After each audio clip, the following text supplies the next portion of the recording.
Assalamualaikum warahmatullahi wabarakatuh. Hai semua, apa kabar? Welcome back to my channel ya.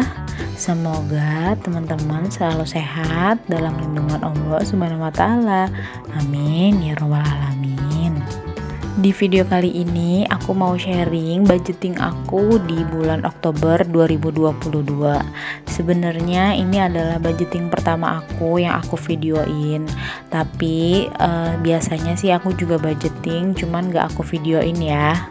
Jadi mohon dimaklumi dan mohon dimaafkan kalau misalnya ada kesalahan-kesalahan dalam aku proses budgeting ini ya.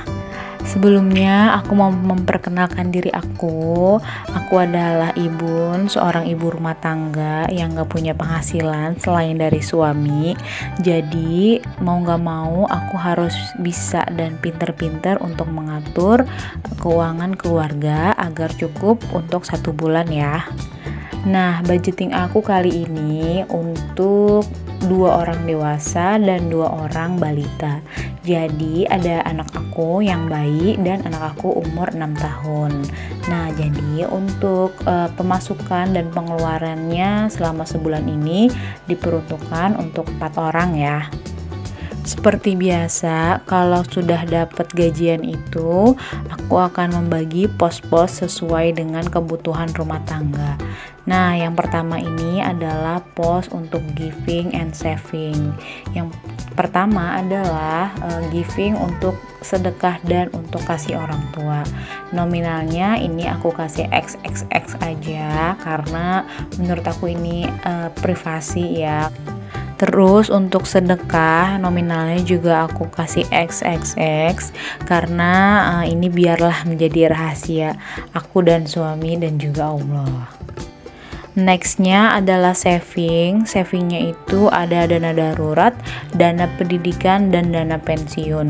Nah, ini juga nominalnya aku kasih XXX aja karena ini nominalnya setiap bulan itu beda-beda tergantung dengan kebutuhan yang kita keluarkan dalam 1 bulan itu.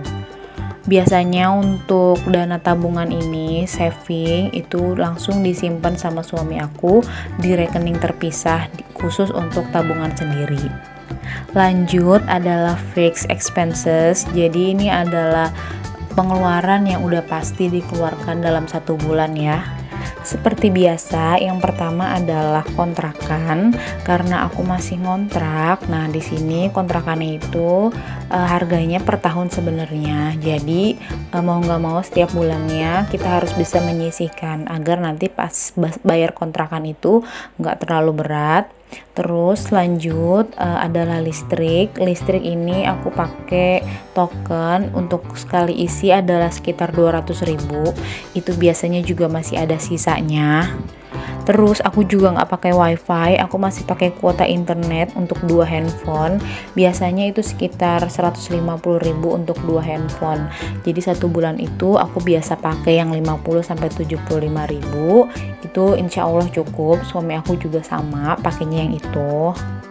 Terus ada iuran RT itu sebesar 70.000, ada SPP sekolah anak aku yang pertama 125.000, kemudian ada infak untuk pengajian 50.000 dan air PDAM sebesar 100.000. Nah, untuk air ini besarnya juga fluktuatif karena kadang-kadang bayarnya di bawah 100.000, kadang-kadang di atas 100.000. Jadi ini adalah fluktuatif. Terus lanjut, part selanjutnya adalah untuk living. Ini adalah untuk kebutuhan dan kehidupan sehari-hari ya. Yang pertama untuk living itu ada galon dan LPG. Nah, galon dan LPG ini aku budgetin 150.000. Terus bensin untuk 2 motor aku dan motor suami 150.000. Untuk belanja mingguan per minggunya itu aku budgetin 600.000. Berarti 1 minggunya 150.000. Kemudian ada snack, ada groceries, terus ada popok, vitamin, bensin mobil, dan dana tak terduga sebesar 200.000. Nah, bensin mobil ini juga nggak selalu ada 200.000 ya, karena kan biasanya mobil ini dipakai hanya untuk jenguk orang tua. Jadi kita juga jarang gitu pergi kemana-mana. Nah, kalau untuk grocery sendiri itu biasanya aku belinya di online, jadi nggak nyetok uang, nggak megang uang gitu. Jadi beli sabun, odol, terus beli perlengkapan mandi dan lain-lainnya itu via online ya. Dana tak terduga juga aku siapin sebesar 200.000 sama suami karena kita takutnya ada yang sakit atau ada kebutuhan mendesak atau apa, itu nanti akan ambil dari dana yang di situ. Nah, lanjut, ini aku mau buka dompet aku dulu. Ini aku keluarin dulu sisa uang belanja dari minggu lalu. Dari bulan yang lalu. Sebenarnya ini sisa belanjanya uangnya receh-recehan. Cuman karena aku sering butuh receh untuk anak aku jajan, untuk nabung, itu jadinya sering aku tuker sama uang bulat kayak tadi 50 ribuan. Oh iya, kalau uang ini yang aku pegang biasanya untuk uang belanja mingguan, uang bensin, terus ada uang beli beras sama uang iuran dan uang TPQ atau uang SPP ya. Jadi yang lainnya itu nggak dipegang uangnya, tetap di rekening dan itu belinya semuanya online. Nah, ini aku masukin budgetnya sesuai dengan yang udah aku tulis dari minggu 1, minggu 2, minggu 3, dan minggu keempat.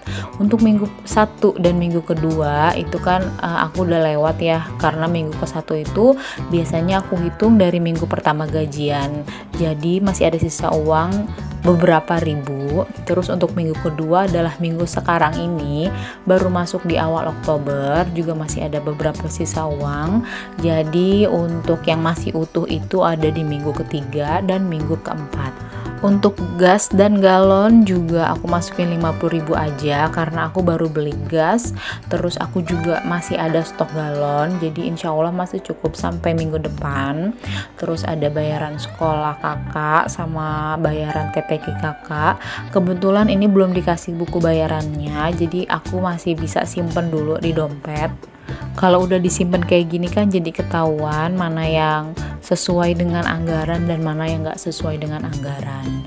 Nah, terus untuk bensin juga ini hanya aku pegang uang untuk bensin motor aku aja, dan kebetulan juga aku udah isi bensin kemarin minggu lalu, jadi ini aku taruh 25.000 untuk isi bensin minggu depannya. Kemudian untuk beras juga aku udah nyetok beras hampir 10 liter. Nah, ini juga jadi aku taruh uang sisanya pembelian beras. Terus untuk iuran RT kebetulan belum ada info lagi kapan harus bayar, jadi aku taruh dulu aja di situ. Nah, untuk kebutuhan yang lain-lainnya pokoknya uangnya tetap di rekening. Jadi kalau mau beli apa-apa itu aku biasanya sama suami itu online ya. Jujur aku seneng banget bisa budgeting kayak gini. Terus aku bisa post-postin apa aja kebutuhan di rumah. Jadi ketahuan mana yang aku nggak butuh, mana yang aku butuh. Terus di pos mana nih yang terlalu banyak pengeluarannya, dan pos mana yang masih kurang pengeluarannya. Intinya sih dengan adanya budgeting Oktober kayak gini bikin aku lebih terorganisir dalam mengatur keuangan. Terus jadi kita juga makin tahu seberapa besar pengeluaran rumah tangga kita. Nah, dari situ kita jadi bisa evaluasi bagaimana cara kita menabung, bagaimana cara kita menghabiskan uang. Pokoknya buat teman-teman yang belum pernah nyobain budgeting, coba deh sekali-kali budgeting biar nanti pengeluarannya bisa terkontrol dengan baik ya. Nah, part yang paling penting adalah bagaimana caranya kita bersyukur dengan semua apa yang udah kita miliki. Mau gaji sebesar apapun, itu nggak akan ada berkahnya kalau kita nggak pernah bersyukur. Dan mau gaji sekecil apapun, meskipun kecil, asal kita bersyukur, itu insya Allah akan menjadi berkah. Terima kasih sudah menonton video aku ya. Semoga bermanfaat videonya. Jangan lupa di subscribe and see you on my next video. Bye bye. Assalamualaikum.